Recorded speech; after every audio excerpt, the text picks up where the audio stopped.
Si estás armado y en el metro de Glenmont, por favor dispárame. Hazlo en la cabeza. Dispárame en la sien, apuntando ligeramente hacia abajo. Necesito que la bala recorra la distancia más corta posible a través de mi cerebro antes de alcanzar mi hipocampo. Si tengo suerte, la sensación del disparo atravesando mi cráneo solo durará unas pocas décadas. Por horrible que suene, me estarás haciendo un enorme favor. Morir de un disparo en la cabeza, lo antes posible, es mucho mejor que la alternativa. Mi calvario comenzó hace más de 10.000 años, a las 10:15 de esta mañana. Gano dinero extra participando en ensayos de fármacos. Soy un sujeto sano que toma medicamentos experimentales para evaluar efectos secundarios. Una vez fue un fármaco para los riñones. Otras veces, algo para la presión arterial o el colesterol. Esta mañana me dijeron que la pastilla que tomé era una sustancia psicoactiva diseñada para acelerar la función cerebral. Ninguno de los fármacos que había probado hasta ahora me había hecho nada, en el sentido recreativo. Es decir, ninguno me había dado un subidón, ni me había relajado, ni nada. Quizás siempre había estado en el grupo del placebo, pero nada de lo que probé me afectó. Hoy fue diferente. Esta mierda funcionó. Me dieron una pastilla a las 10:15 y me dijeron que esperara en la sala hasta que me llamaran para unas pruebas. Solo unos 30 minutos, me dijo la asistente. Me dejé caer en el sofá de la sala de espera y leí unos artículos de una revista Psychology Today que había en la mesa. Como no me llamaban, agarré un US News y lo leí de cabo a rabo. Luego leí un viejo Scientific American. ¿Qué les tomaba tanto tiempo? Giré la cabeza perezosamente para mirar el reloj de la pared. Eran solo las 10:23. Había leído las 3 revistas en 8 minutos. Recuerdo pensar que sería un día largo. Y tenía razón. En la sala había una pequeña estantería con libros usados. Cuando me levanté para caminar hacia ella, sentí que mis piernas apenas funcionaban. No es que estuvieran débiles, sino lentas. Me tomó un minuto entero levantarme del sofá y otro minuto dar 2 pasos hasta la estantería. Miré los libros viejos y saqué una copia de Moby Dick. Mis brazos tenían el mismo problema que mis piernas. Solo estirar el brazo para agarrar el libro me tomó una eternidad. Incluso me aburrí esperando a que mi mano alcanzara el lomo. Volví al sofá y me dejé caer en cámara lenta, como los saltos de los astronautas en la luna. Abrí Moby Dick, lentamente, y comencé a leer. Empecé con Llamadme Ismael y llegué hasta el momento en que Ab tira su pipa al mar, hasta el maldito capítulo 30, antes de que me llamaran. ¿Cómo te sientes?, me preguntó la asistente. Me siento lento, dije. En realidad, es al revés.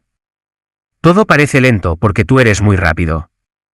Pero mis piernas, mis brazos, se mueven en cámara lenta. Tu cuerpo parece moverse despacio porque tu cerebro va rápido.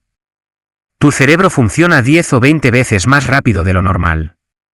Piensas y percibes la realidad a un ritmo acelerado. Pero tu cuerpo sigue sujeto a las leyes de la biomecánica. Francamente, te mueves mucho. Más rápido que una persona normal, hizo un gesto de correr. Pero tu cerebro va tan rápido ahora que incluso tu caminar rápido te parece muy lento.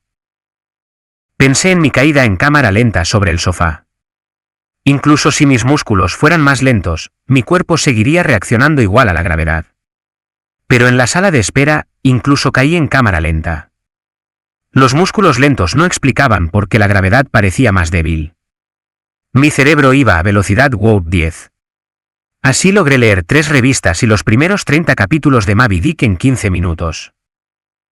Me hicieron una serie de pruebas. Las físicas fueron divertidas. Me hicieron hacer malabares con 3 pelotas. Luego 4. Luego 6. No tuve problema manteniendo 6 en el aire porque parecían moverse muy despacio. Era aburrido, francamente, esperar a que cada pelota completara su arco para atraparla, con mis manos en cámara lenta, y lanzarla de nuevo. Lanzaron cheerios al aire y los atrapé con palillos.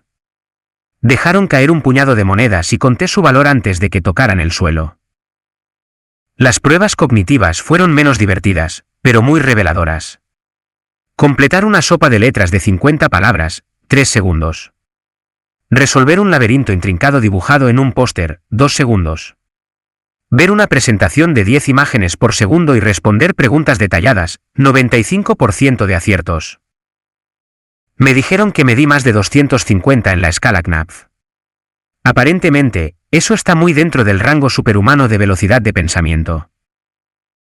Luego me mandaron a casa. Se pasará en unas horas, dijeron. Lo que te parecerán días. Aprovecha los efectos residuales para adelantar trabajo. Responde correos mientras aún estás en modo acelerado. El viaje a casa fue horrible. Solo eran 3 paradas de metro, y en tiempo real tomó unos 35 minutos. Pero en mi hipertiempo acelerado por la droga, se sintió como días. ¿Días? Solo salir de la suite de investigación médica al ascensor pareció tomar 1 hora. Corrí fuera de la oficina, queriendo que mis piernas me llevaran más rápido. Pero las leyes de la biomecánica me tenían prisionero.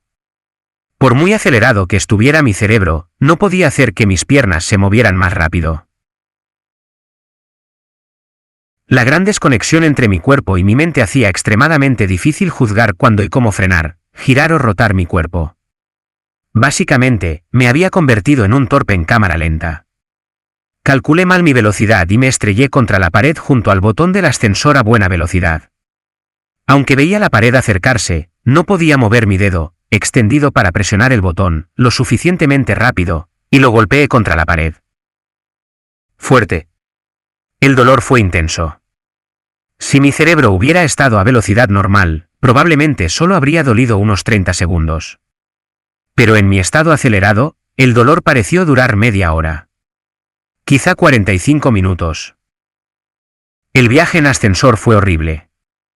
Sentí que pasé 4 o 5 horas bajando 7 pisos, sin nada que mirar excepto el interior del ascensor. Corrí a la estación de metro. Debo admitir que esta parte fue casi divertida.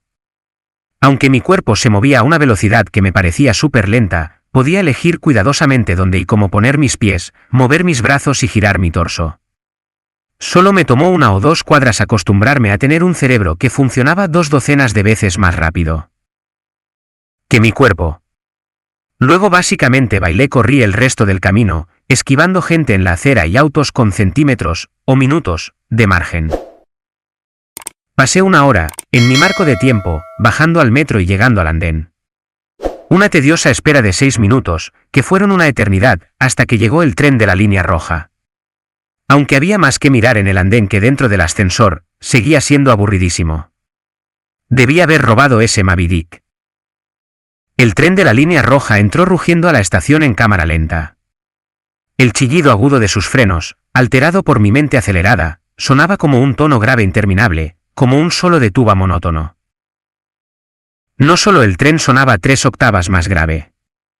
Todos los sonidos se ralentizaron hasta casi ser inaudibles. Las voces desaparecieron, desplazadas por debajo del umbral de mi audición. Logré oír a un bebé gritando en el vagón, sus chillidos, ralentizados, sonaban como cantos de ballena. Sonidos agudos como bocinas o camiones en baches eran rugidos bajos y confusos, como truenos distantes. En las oficinas de investigación, aún podía oír y comunicarme con el personal. Pero ahora, la comunicación verbal con cualquiera era imposible. Los efectos de la droga seguían intensificándose. Pasé lo que parecieron días en ese maldito tren de la línea roja. ¿Días? Escuchando el canto de ballena del bebé y el solo de tuba de los frenos. Mientras las voces normales se desplazaban fuera de mi rango auditivo, los olores no parecían afectados. Nunca me acostumbré al olor corporal, el hedor de los frenos del tren y la mezcla de flatulencias y otros aromas flotando en el vagón. Finalmente llegué a mi apartamento. Correr por la puerta abierta y entrar al pasillo a toda velocidad fue como flotar lentamente por un río perezoso. Me alivió estar en casa. Al menos allí tenía cosas que hacer. Agarré el libro que estaba leyendo, 100 años de soledad, y lo terminé.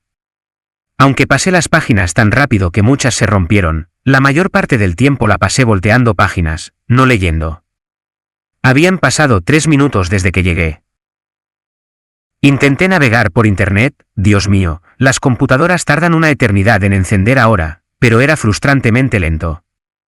Horas, aparentemente, para cargar cada página, y una fracción de segundo para leerla. 100 artículos leídos en mi feed de noticias, y solo 3 minutos más pasados. Saqué 2 libros más de mi pila de pendientes y los terminé. 4 minutos más. Decidí intentar dormir hasta que pasaran los efectos. Desafortunadamente, la parte de mi mente responsable de la percepción, la parte acelerada por la droga, no es la misma que gobierna el sueño. Aunque para mí habían pasado días, mi cerebro físico aún creía que eran las 1:25 de la tarde. No estaba listo para dormir. Aún así, lo intenté. Caminé a mi habitación, un lento viaje de 45 minutos, y me tiré a la cama, cayendo como una pluma sobre el colchón. Cerré los ojos y estuve allí durante horas y horas, 10 minutos en tiempo real, antes de rendirme. El sueño no llegaba. Me enfrentaba a lo que sentiría como días, o incluso semanas, atrapado en una prisión a cámara lenta. Así que tomé un Ambien. La sensación de la pastilla y el agua bajando por mi garganta fue repugnante. Un bulto que bloqueaba mi respiración, moviéndose como una babosa por mi esófago. Leí un libro. Pasaron 10 minutos. Leí otro. 18 minutos desde que tomé el Ambien. Tiré el libro al otro lado de la habitación, frustrado. El libro giró lentamente en el aire, como una hoja mecida por el viento. Golpeó la pared con un retumbo largo y débil, el único sonido que escuché en lo que parecieron horas, y luego flotó al suelo como una chancla hundiéndose en una piscina. La gravedad no había cambiado. Las leyes de la física seguían igual. Solo mi percepción del tiempo se había vuelto loca. Podía usar la velocidad a la que las cosas caían para medir los efectos de la droga. Según lo que tardó el libro en caer, estimé que los efectos seguían intensificándose. Leí una revista. Encendí la televisión, vi cada fotograma como si fuera una presentación de diapositivas. Frustrado, la apagué. Leí más. Los primeros 2 libros de historia de los pueblos de habla inglesa, de Churchill. No precisamente una lectura ligera. Francamente, lo odié. Pero dado las horas de tedio que tomaría ir por otro libro, quedarme en el sofá leyendo a Churchill era mejor. O al menos menos peor. Ahora habían pasado 35 minutos desde que tomé el Ambien. Me acosté en el sofá y cerré los ojos. Pasó el tiempo. Inhalé, un proceso de horas. Pasó el tiempo. Exhalé durante más horas. El sueño. No. Llegaba. Necesitaba un nuevo plan. Decidí volver a las oficinas donde me dieron la droga. Quizá tendrían algo para contrarrestar sus efectos. O al menos algo para noquearme hasta que pasaran. Salí de mi apartamento lo más rápido posible, lo que tomó horas en mi marco de tiempo. Ni siquiera me molesté en cerrar la puerta. Habría tomado demasiado. Bajé las escaleras, es más rápido que el ascensor si corres, pasé el vestíbulo, salí a la calle. Esas pocas acciones se sintieron como un largo día de trabajo. Corrí por la calle, esquivando peatones con lo que, para ellos, debió parecer una destreza sobrehumana. Bajé el primer tramo de escaleras del metro. Crucé el rellano. Otra hora. Luego el segundo tramo. Fue entonces cuando el Ambien me golpeó. El Ambien no me dio sueño. En absoluto. En cambio, debió tener una severa interacción con la droga experimental. Bajaba las escaleras, moviéndome en cámara lenta pero avanzando. Entonces, ¡bam!, todo se detuvo. El rugido de la calle y el metro cesó, reemplazado por el silencio más perfecto que he experimentado. Mi movimiento hacia abajo pareció congelarse por completo. Antes del Ambien, mi percepción del tiempo era quizá cientos de veces más lenta. Después, miles de veces. Cada segundo parecía días. Incluso mover los ojos para enfocar algo nuevo era como un desplazamiento imposiblemente lento. Durante la tarde, aprendí a caminar, correr y saltar con mi mente cientos de veces más rápida que mi cuerpo. Pero con el Ambien añadiendo 4 o 5 órdenes de magnitud más de lentitud, el control de mi cuerpo era casi imposible. Caí en las escaleras. Aunque estaba casi congelado a mitad del paso, no podía controlar mis músculos. Ordené a mi pie avanzar durante horas, luego retroceder cuando vi que fallaría el siguiente escalón. Horas ajustando el ángulo de mi tobillo, luego reajustando. A pesar de todo, torcí mi tobillo en el siguiente escalón. El dolor no se mitigó en absoluto por la lentitud. Horas de tensión creciente en mi tobillo doblado. Las señales nerviosas del dolor deben funcionar distinto a las del oído. La energía sonora se diluyó en el tiempo hasta ser imperceptible. El dolor fluyó a mi cerebro sin diluir. Horas de peso creciente en mi tobillo torcido se convirtieron en horas de dolor creciente. Me incliné hacia adelante, mi mente incapaz de controlar mi cuerpo. Caí durante días, logrando girar lo suficiente para no golpear mi cabeza primero. Finalmente aterricé sobre mi hombro derecho. Al principio, el impacto fue imperceptible. Luego, una ligera presión que creció durante horas, trayendo dolor. Mi hombro finalmente cedió, dislocándose con un tirón interminable. Me detuve días después, tirado en el suelo, mirando al techo. El dolor en mi hombro aún gritaba con la intensidad de una herida reciente. Tuve mucho tiempo para pensar durante esa caída. Si cada segundo parecía días, cada minuto real serían años. Incluso si la droga desapareciera en 2 o 3 horas, esta pesadilla duraría siglos. Para cuando caí, ya tenía un plan. Llegaría al andén y me arrojaría frente a un tren. Me puse a gatas. Días de dolor en mi hombro dislocado. Calculé mal mi movimiento y rodé sobre mi espalda. Lo intenté de nuevo, colapsando sobre mi cara mientras intentaba controlar un cuerpo que se movía más lento que el crecimiento de la hierba. Semanas de esfuerzo finalmente me llevaron a estabilizarme a gatas. Si ponerme a 4 patas fue así de difícil, caminar o correr era imposible. Así que gateé. Gateé por el túnel del metro. Las miradas tontas de la gente se quedaron en mí durante semanas. Gateé bajo el torniquete y hacia la escalera mecánica.